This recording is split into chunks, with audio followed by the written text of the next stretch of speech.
नमस्कार। मैं doctor Manju Jain, retired associate professor from essential degree college Kanpur. मैं पिछले कई सप्ताह से धर्म मार्ग नामक शीर्षक के अंतर्गत कुछ विषयों को लेकर के आपके सामने वीडियो निकाल रही हूँ। धर्म मार्ग का तात्पर्य ये होता है कि हम धर्म यानी सद्गुण या अच्छा आचरण, शुद्ध व्यवहार के मार्ग पर चलें।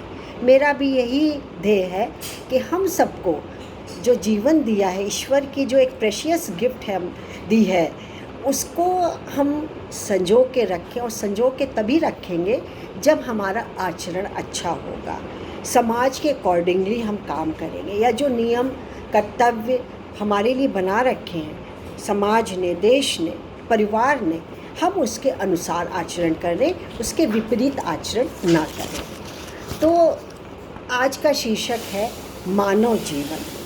क्या है मानव जीवन, किसको समझते हैं? ये तो आपको पता ही है कि ईश्वर की देन है हमारी मानव जीवन। तो मानव जीवन में भी हमें कुछ नियमों का पालन करना पड़ता है।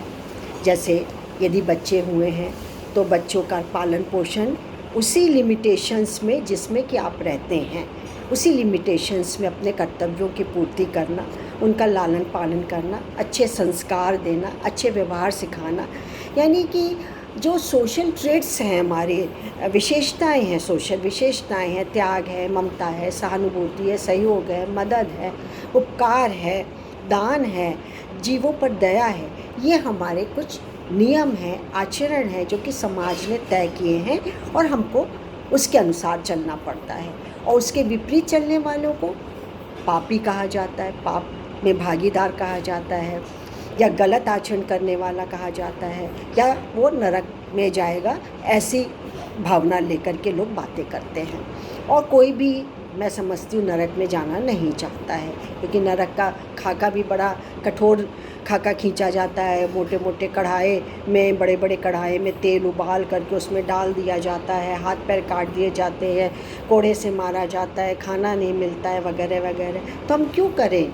हम क्यों जाएं नरक में? हम स्वर्ग में, जहाँ अप्सराएं हैं, जहाँ अच्छा माहौल है, अच्छा वातावरण है, सब कुछ हमारे अनुकूल है, हम वो आचरण करना चाहते हैं। तो मानव जीवन भी इसी सद्गुणों से, इसी व्यवहार से, अच्छे व्यवहार से जुड़ा हुआ है, हम करते हैं। लेकिन ये व्यवहार, ये आचरण आता कहाँ से? आता कहाँ है? एक तो हमको संस्कार बचपन से परिवार के द्वारा मिलते हैं, और कुछ हमारी इनर फीलिंग्स होती हैं, हमारे आंतरिक भाव होते हैं। जैसे कहते हैं ना, भगवान को पुकारना है, या भगवान तभी आते हैं जब भाव आते हैं।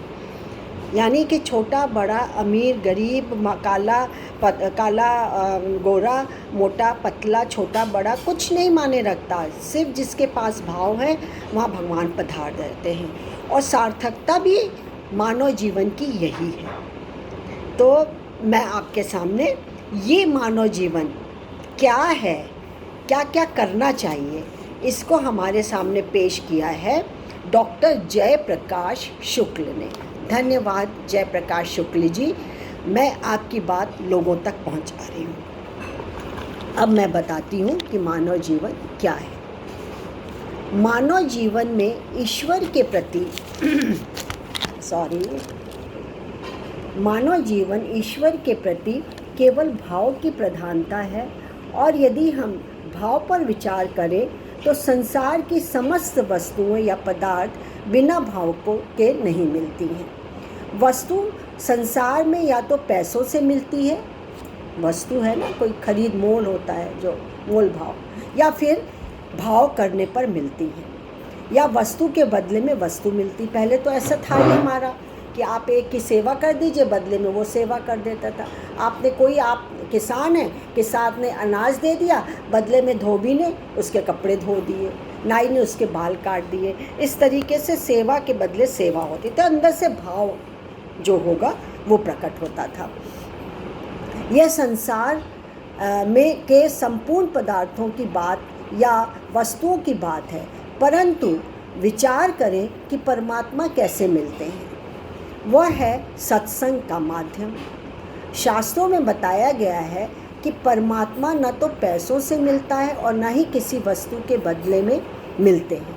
वह तो केवल शुद्ध आचरण, शुद्ध भाव, शुद्ध हृदय में यदि आपके भाव है, पनप रहा है, तो वो तत्काल तुरंत आपको मिल जाता है। परमात्मा के प्रति परमात्मा की प्राप्ति के लिए न तो किसी विशेष कुल में जन्म लेने की आवश्यकता है, जो कि हम लोग कह रहे थे कि बहुत अमीर गरीब की आवश्यकता नहीं है, विशेष कुल में जन्म लेने की आवश्यकता है, और न ही उच्च पद पर पहुंचकर उन्हें पाया जा सकता है। आप सोचें, हम प्राइम मिनिस्टर हैं, प्रेसिडेंट हैं, हम डॉक्टर, बड़े डॉक्टर हैं, हम बड़े इंजीनियर हैं या बड़े तूतम खान हैं, वैसे भी नहीं मिलेगा जब तक कि अंदर से आपके भाव नहीं प्रकट होता है, इनर फीलिंग आपकी क्या है। न ही उन्हें अत्यंत निर्धन से और निर्धन न ही अत्यंत धनवान ही पा सकता है। परमात्मा को पाने के लिए प्रत्येक क्षण असत्य से दूर रहकर सत्य पर दृढ़ रहना पड़ेगा। यानी वो तो है ही सच्चित आनंद, यदि हम उसके सामने भी झूठ बोलेंगे तो हमारा कल्याण नहीं है, मोक्ष नहीं है।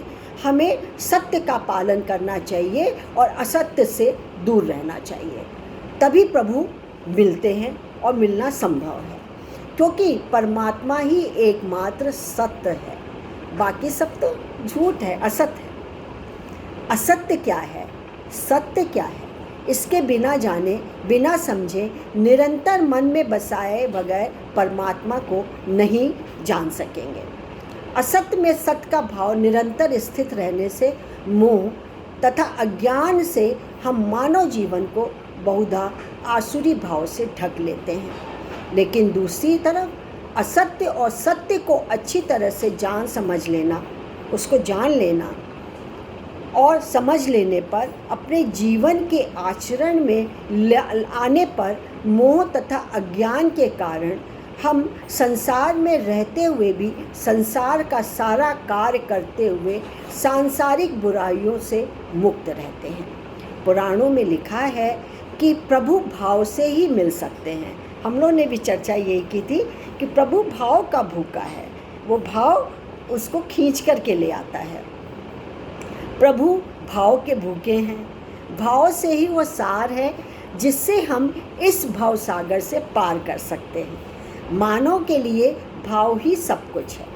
शुद्ध हृदय में परमात्मा का निरंतर भाव करते रहने पर तथा उनका ध्यान, मनन, भजन या मनन चिंतन करने से, उनके गुणगान गाने से, सत्संग करने से या उनका स्मरण मात्र से ही हमारी जीवात्मा अपनी आत्मा के माध्यम से ही परमात्मा का सानिध्य प्राप्त कर सकता है।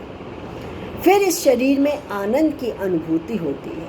यह सब भाव रस, प्रेम रस से ही प्राप्त हो सकता है, अन्यथा नहीं। अतः मानव जीवन की सार्थकता इसी में है कि हम जीवन के दायित्वों का ईमानदारी से निर्वहन करें और निर्वहन करते हुए सदैव प्रभु का स्मरण करें।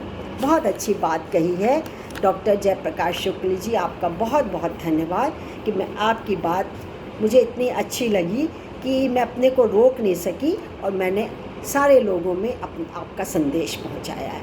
और मेरे को पूरा विश्वास है कि ये सब लाभान्वित ज़रूर होंगे, इसका लाभ ज़रूर उठाएंगे। आज के लिए बस इतना ही। नमस्कार।